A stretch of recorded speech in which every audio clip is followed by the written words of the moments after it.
Welcome to Iris Cottage. I'm Suzanne Miner of Quirky Sue's Designs, and this is where I get to work and play. Quirky Sue's Designs has three divisions. Quirky Sue's Jewelry is one-of-a-kind jewelry. I use a lot of vintage materials, a wide range of textures and colors and prices, and I do some upcycling as well. The second division is Mind Pliers, which is an interesting way of looking at life. I call some of them motivational tools. We have pens, stickers, graphics, and a variety of other fun things. Iris Cottage Creations is who I'm representing today. Iris Cottage does paper dolls and coloring books. We also have photography. We have various graphics. I do some things using old textbooks and old pictures. I also do kits, patterns, and projects.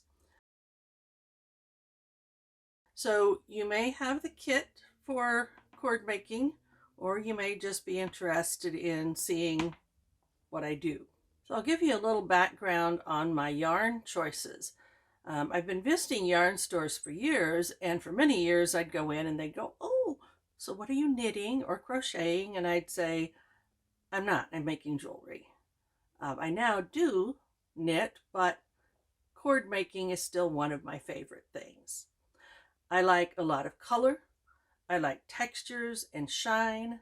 I like supporting independent companies, small companies of dyeing or spinning.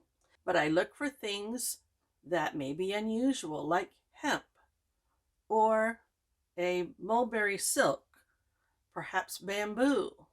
Linen and nettle have shown up in some of my necklaces. And so when I make a cord, I'm thinking of a variety of different things.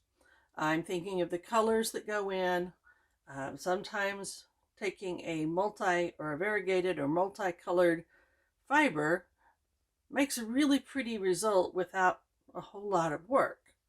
Other times I might be mixing in something with a little bit of extra sparkle. So some people have said, "Aren't you afraid of making competitors if you give away your secrets?" And they're not secrets. Making cords in a similar fashion to what I'm going to show you has been going on for centuries. This yarn is Tencel, and it's these beautiful colors. It is kind of a chemically extracted natural product, and that is it's made from wood fibers from scraps from the lumber or paper making industries. So I purchased this. It had 630 yards on it. It cost me $30. So I'm not going to buy $30 worth of yarn to make one cord. That's why I don't worry about other people becoming my competitors, because I have a lot invested in it already, and I know it can be an expensive hobby. A lot of fun, but it can be expensive. So when I get my yarn, it usually comes in skeins or just in kind of a loosely wrapped bundle. So I then take that, and using one of my drills, which we'll talk about in just a minute, I then wind it onto these 1/4-inch dowels, and that allows me to store it in these containers. And this is my preferred way of doing it if I'm making cords. If I'm knitting, I probably stick with a traditional ball of yarn. Let me show you some necklaces, and I'll tell you a little bit about the fibers that were used. This necklace uses two yarns. The darker blue is a silk that has kind of thin and thick areas in it. It has a really nice texture and a little bit of sheen. And then the other is this variegated yarn. So by twisting the two together, it makes a little bit deeper color, but it has a lot of interest and variety. This one is linen that was made, the yarn was made in Italy. It has nice texture and a whole bunch of different colors. And so I paired it with a stone that has some different colors in it. On this necklace, I wanted to create texture and kind of a reference to some of the colors that are in the sea urchin spine. And it has hemp, linen, nylon, silk, and viscose. And has some, again, nice variety within there. This one has some of the same fibers, but because of the different colors, the different accent pieces I put with it, it comes out looking very different. So this one has hemp, linen, and nylon, same as over here. But on this one, I added a couple of different shades of cotton. In fact, this cotton is embroidery floss. So you can see, again, the different textures and colors on that. Cords can be made very fat. They can also be made very thin. Like this one has cotton, linen, rayon, and silk. It's actually 2 yarns that I twisted together.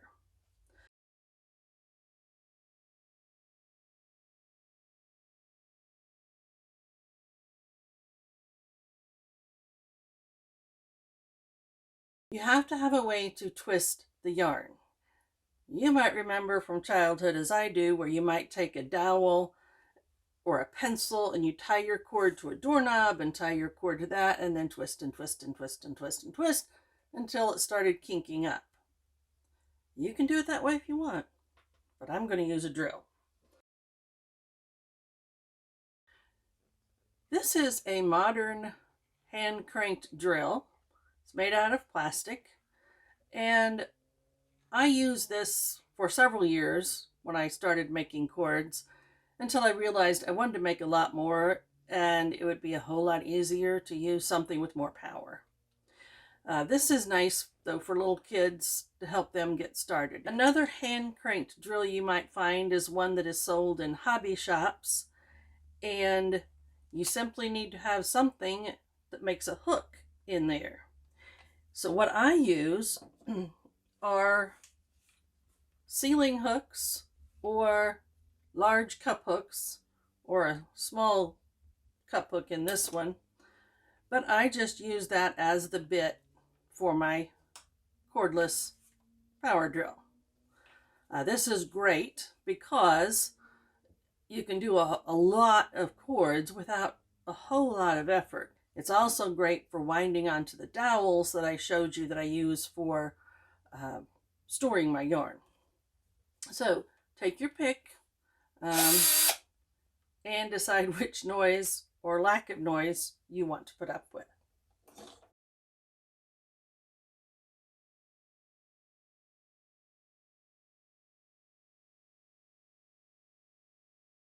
This is your clamp, sometimes called a sewing bird, because some of the old ones actually were designed to look like birds that would then hold your material in their mouth.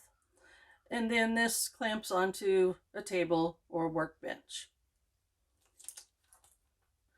As I mentioned, you need the drill and you need a bit. So I made these that are kind of fancy, but what I discovered is you don't need to be fancy. I have an extra hook in here in case you don't want to be fancy. And then I have an extra cord that is for holding the 2 parts of your sewing bird together. This is the spot that takes the wear and tear, so I put an extra one in there for you. Then you have 3 sets of yarn already measured out, already ready to go. One is a bamboo and cotton mix. Then you have one that is just tencel. And then this one has multiple kinds of yarn in it. That will make a really pretty color combination like this.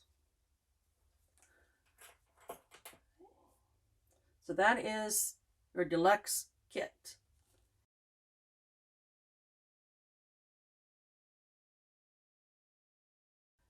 Now let's move on to the process of making a cord.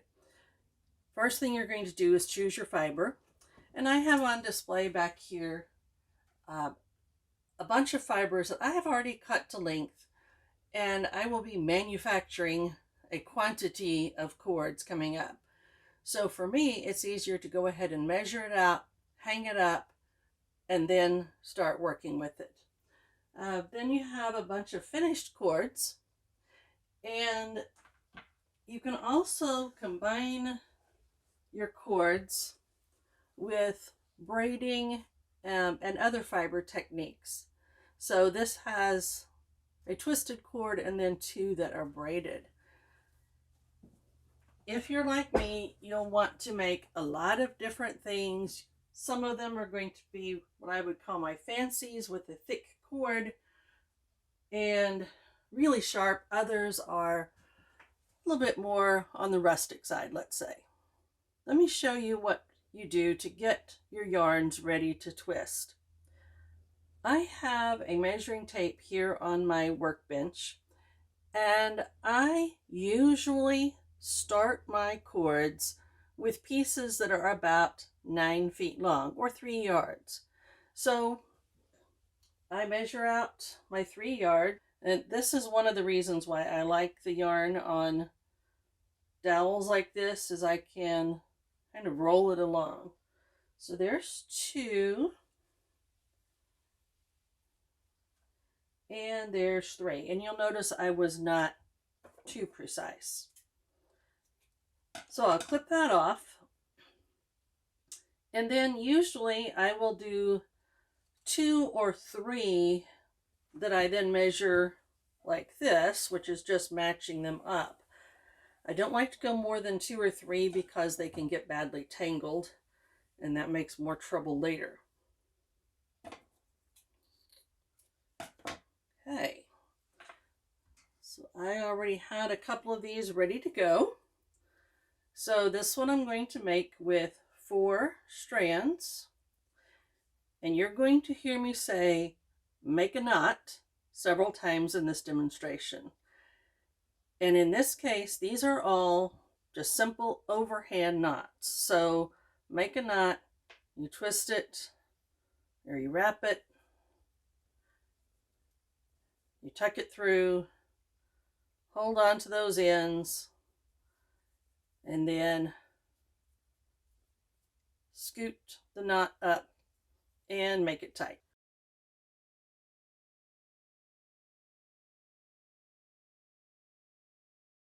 We have our yarn measured out, we have it tied in a knot, we have our clamp attached to the workbench, and we have our hook in the drill for twisting. So to start, you put your clamp so that the knot is behind, and that will keep it from pulling out. If you clamp on the knot, it has a tendency, if you put too much pressure on it, it will pop out. So do that. We're now going to walk this back, making sure that we're keeping these fairly smoothly together. If you're working with yarns that are different textures, this step might be a little bit finicky, but you just want to get them all smoothed out, walked back, and ready to tie the knot before we start to twist. Strands aren't even because I wound up cutting them at different times and didn't really pay attention to that. So I'm just going to clip them off, tie another overhand knot. You can leave a little bit of room at the end. I usually go about the width of my thumb before the knot, and again, pull it tight. Separate your fibers. In this case, I have 4 strands, so I'll do 2 and 2. But otherwise, separate them so that you have about the same weight. So if you have some skinnies and some fat ones, then you kind of alternate back and forth. Okay, I'm going to place this on our hook and make sure our drill is going forward. Step back a few more steps, until your yarn is just nicely taut. You don't want it to be stretched. You don't want to pull too hard. You might pull away from your end back there. We're ready to go. This is, again, if you're using a power drill, don't try to go too fast as you're just starting.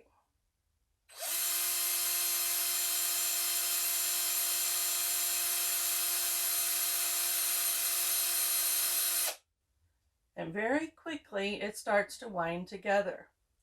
If you look at the clamp at the other end, as it's turning, it's bouncing up and down quite a bit.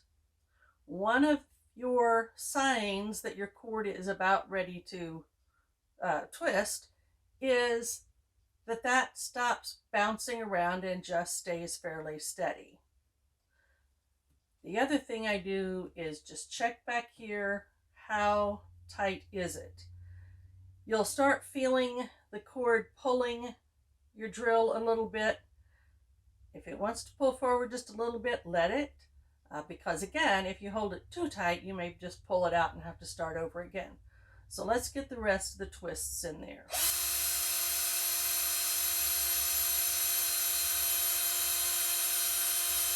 So I was feeling it pull. I looked down there and I checked here. I'm going to give it just a few more.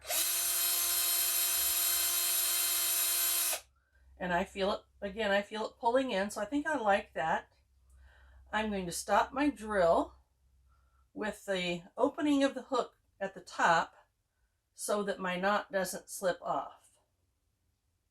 One of the limitations on making cords this way is it's very dependent on how long are your arms. So you have your fibers twisted together fairly snug, have the opening of the hook up at the top. You're then going to grasp the cord and you're going to keep it stretched until you get back over to your clamp. So this is why how long my arms are makes a limit. You hook that into your clamp and then you're just going to let it drop. As it drops, it will twist together. And I just let it go until it stops twisting. Then we'll take it off the hook, out of the clamp. We'll knot those together again.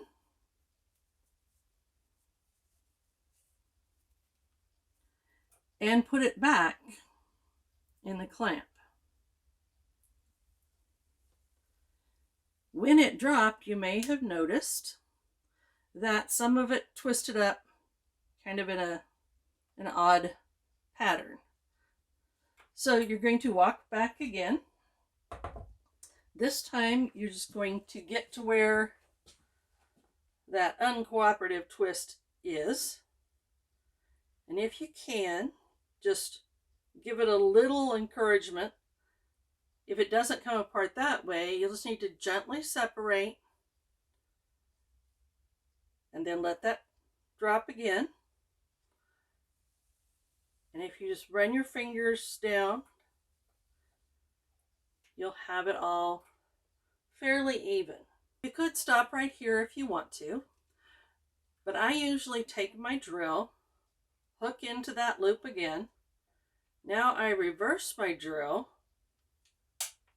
step back a little bit, and just do a few more twists.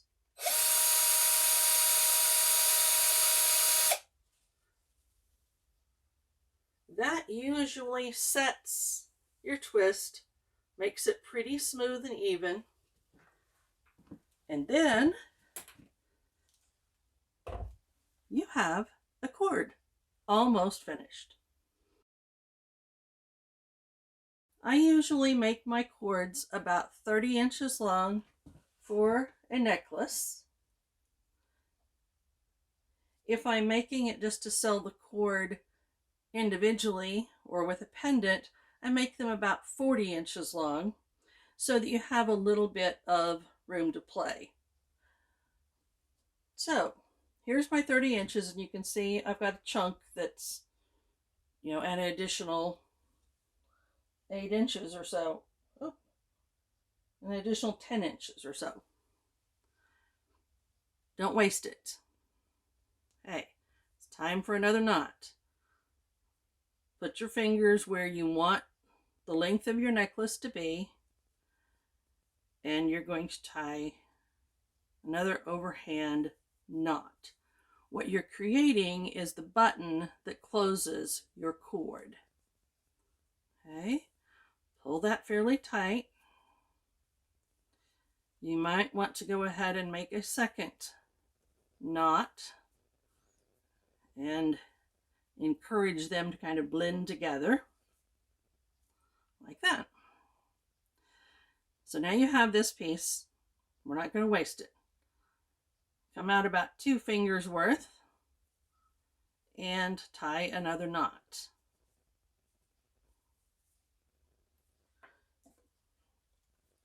Now you cut that off. This can be used a variety of different ways. If it's long enough, you could make a bracelet like I have here. You could use it to make a pair of tassel earrings. You could make a bookmark, or use it for a keychain or something. But don't throw it away. So now, when you're ready to make this your necklace, you'll separate a little bit at this end, tuck your knot or your button through, and just give it a little twist back. Now that will hold really well. So if you decide you want to adjust it, you can pull it longer, you can pull it through, you could decide to make your knot in a different place and cut it off shorter. That's entirely up to you. But that is a finished cord. I hope you've had fun with it. Enjoy.